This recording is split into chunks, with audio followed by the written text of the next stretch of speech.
From civil unrest around the country to issues here in the Lowcountry, I talk one-on-one with minority business owner Kimberly Bowman of Exquisite Enterprises for this edition of Quintin's Close-Ups.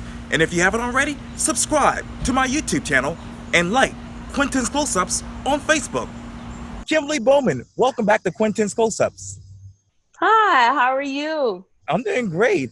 I know, Good to obviously, see you. I know likewise. we're far away. Oh yeah. It's always good. I like doing Zoom and traditional interviews, which I've done both over the past couple of weeks and months. But Okay. yes, ma'am. I know that obviously you are the CEO and owner of Exquisite Enterprises, and I know that Mhm. obviously you help create a whole lot of things for a lot of businesses around here. Mhm. Business cards, you do consulting work, you do a lot of community events. Mhm. Who is Kimberly Bowman these days? Kimberly Bowman these days is just a girl just trying to just survive on quarantine, and with all of the craziness that's going on in the world right now, all of the change that's happening, we're all in very new, very strange territory. None of us have ever dealt with anything like this. Coronavirus, the different level of protesting and acts that are going on.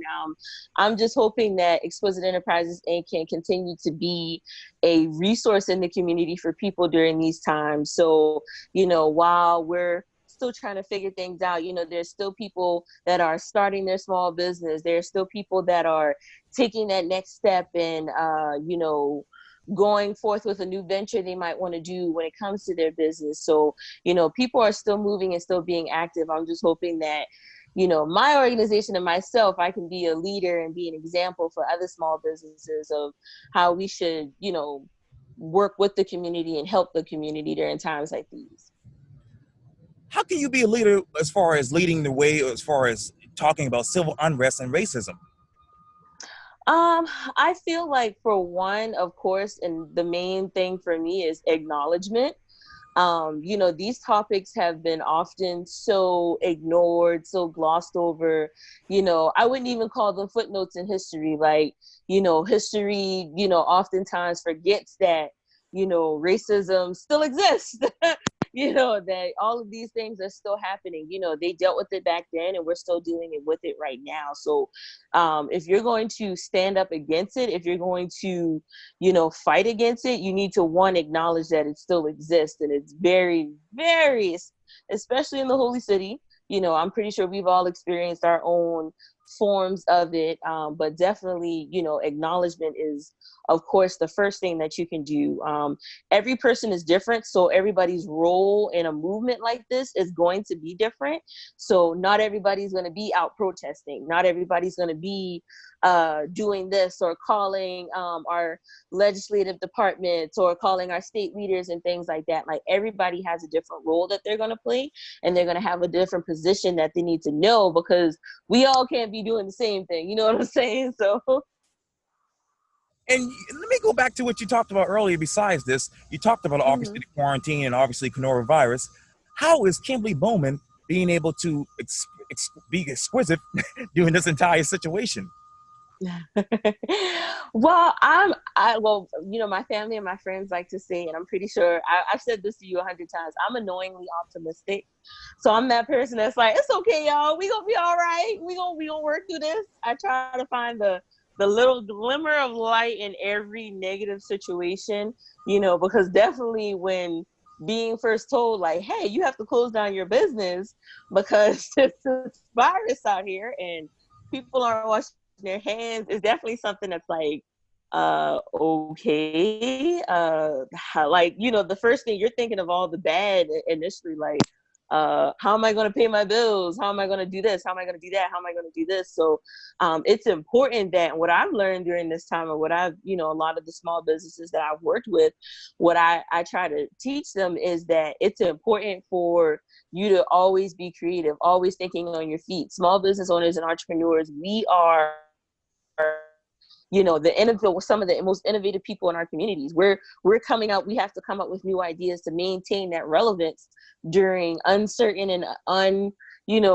unprecedented times. I'm pretty sure I can't even say that, but so definitely, yeah. So How do you stay relevant? I stay relevant by just continuing to be me, being aware of what's going on in my community, being aware of what's happening in the world, because you'll be surprised there are a lot of small business owners and entrepreneurs and community don't do that. They don't know what's happening in their community. They don't know what people are going through. They don't understand the magnitude of things. And so I try to maintain relevance by making sure that I know what's going on. I know what's happening, so that I can be able to say, okay, this is a need in the community. This is something that I can feel. This is something that I can do. You know, I've always been a very big advocate for the community, helping people, making a difference, and making a difference in people's lives. So it's important for me to keep that finger on the pulse, as you'll say, that finger on the pulse of the community, to make sure that I'm like, okay, what does my target audience need? What does my community need? What do people that look like me need? You know, What does a community need right now? the community needs, I really think in Charleston, we need more structured guidance. I feel like we have so many voices and so many voices, and I think those voices sometimes get lost in the sauce. I don't think sometimes, you know, those people with those great voices understand the magnitude, the power of their voice. They understand the power of their influence. So I think if we structure these things more, you know, our community we can actually come together and do things in a more organized fashion. You know, everybody always has great ideas, but if we're not organized within those ideas, or we aren't clear on, hey, this is who needs to be doing this is what we're doing, you know, then it's just going to be all over the place. You know, so and that's something that I want for Charleston. I've tried to, you know, insert myself into that world, and it's difficult at times, but you know, I try to, you know, maintain relationships with people like yourself, people like, you know, Thomas Dixon, Damon Fordham, Kevin Hollenshed, to make sure that you know, I'm being wise about the thing, you know, the decisions that I'm making as well too. So You talk about obviously organized ideas. What organizational ideas do you have that are actually structured right now? Um, I would say, for example, something that I did was my yard sign and banner sale that I did for my business. Right. You know, I clearly, you know, the class of 2020 was dealt a bad hand with all of this stuff that's been going on. You know, I remember when I graduated from high school. This year actually makes 10 years, which is funny. Right. Makes me feel so old. Y'all don't ask me my age. But you know, it just sucks because I think about, like, oh my God, I can't imagine like not being showered with the amount of attention and love that I got, like not being able to have that moment where I walk across the stage, and you know, some people, they do their little dance across the stage, or they run across the stage, grab it, you know, like that. Those are moments that kids live for, students live for. So I wanted to do something to be able to help families celebrate their graduates, celebrate their accomplishments, because I mean, you graduate from high school, like, it's a lot of work. Yes. Yes. You Exactly know, right. no matter what direction of life you're going in, it's a lot of work. So I wanted to do something. I wanted to do that sale as an opportunity to be able to say, hey, y'all, we see y'all, your community sees you, your community loves you, your community supports you, your community has your back. In addition to that, I've started not a scholarship fund. I do have a scholarship fund with my nonprofit, and also an internship program. So if there are any class of 2020 graduates, or current high school students or middle school students that are looking for mentorship in some kind of way, you know, job shadowing or things like that, I'm offering an internship opportunity for people to come and learn under me, learn about graphic design, small business development, printing, all that fun stuff, and we just gonna have a ball. Like, it's just gonna be great, you know. So I encourage anyone that's watching this, or anyone that is watching this, if you know anyone, to definitely contact me. So, and then of course, you know, even with events now, like, you know, because when everything got started, all of my entire calendar got flushed down the drain. So I had to improvise, so I came up with a solution. My Exquisite Women Empowerment Day event is tomorrow, Right. and it's going to be virtual. Right. So, we're having to adjust to the time so we can be able to, because I believe in, when I originally set out to create this event and came up with this idea, I really wanted to be able to touch women that were like me, that were, lost or confused or maybe struggling with self-esteem and self-confidence. I wanted to be able to create an event and an opportunity for them to be able to, get that love they need, that pat on their back, just that extra boost that you need, because sometimes that's all people need, and Sure. especially during times like these, it's definitely necessary. So And you talk about those women. Who inspires you these days? my mother inspires me. She, every time I say that in interviews, she's always like, "Oh, girl." But my mom is my superhero. My mom is my hero. I love her to death. She inspires me every day of my life. Her and my aunt Lisa, they are my heroes. Just their strength, because this past year hasn't been great. It's been very hard, especially for my family personally, because my father passed away. And being able to see just how strong and resilient they can be through those bad times and those tough times, it helps me to, like, okay, I can do this. If they can do this, I can do this. like And you talk about lost and confused. What have you Mhm. lost over the past year besides your father? And what confuses you now as an entrepreneur and as a person? um what I wouldn't say it confuses me. I would say it disappoints me now that with everything that's going on, all of the, the unfortunate deaths of, George Floyd, Breonna Taylor, everybody that's been, you know, an unfortunate victim of ignorance, of hatred, injustice, police brutality, all of these things, like, it's just disappointing that all of these people had to die in order for people to be like, okay, Black people, we get it.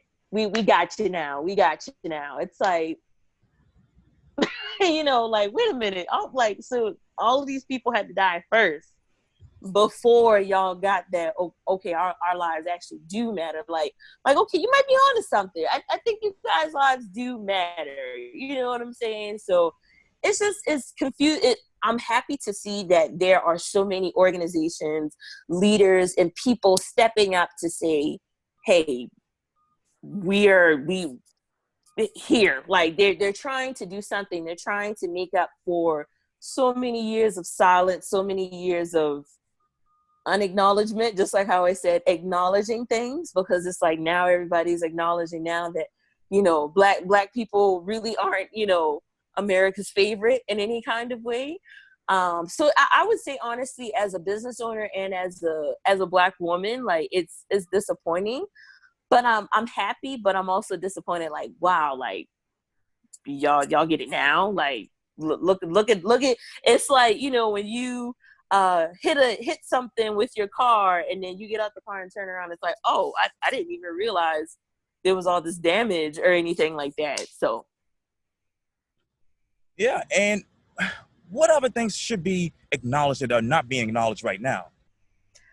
um I would say we need to continue to shed a light on underserved communities. We need to continue to shed a light on underserved people, like underserved groups, underserved, heritage, cultures. We need to really take the steps now. The things that we've been talking about, the things we've been making memes about, okay, it's time for us to sit down and be like, okay, let's talk reparations. Let's talk about this. Let's talk about that. Let's talk about this. Because police brutality, I feel like, is a small part. It's a big role because it's such a relevant issue, because we've all dealt with, as African Americans, we've all dealt with some type of police brutality or disrespect, or had to fear in our lives for some, in some kind of way, from the police at some point in our lives, you know but I feel like it's just the beginning of a bigger conversation that needs to be had. Like, okay, now that we've talked about police brutality, let's talk about our education system. Now that we've talked about this, let's talk about, why so many black women are dying in childbirth. Let's talk about our health. Let's talk about this. Like, I hope and I want these things to be acknowledged. Like, I just want there to be like follow-up conversations, like, okay, now that we talked about this, let's move on to this, let's move on to this, let's move on to this, and let's come up with real solutions, and not just say these things because it sounds good. Let's say these things because they're the right thing to do and they're possible to do. So Kimberly Bowman, thank you so much for your time. And again, welcome back to Quintin's Close-Ups.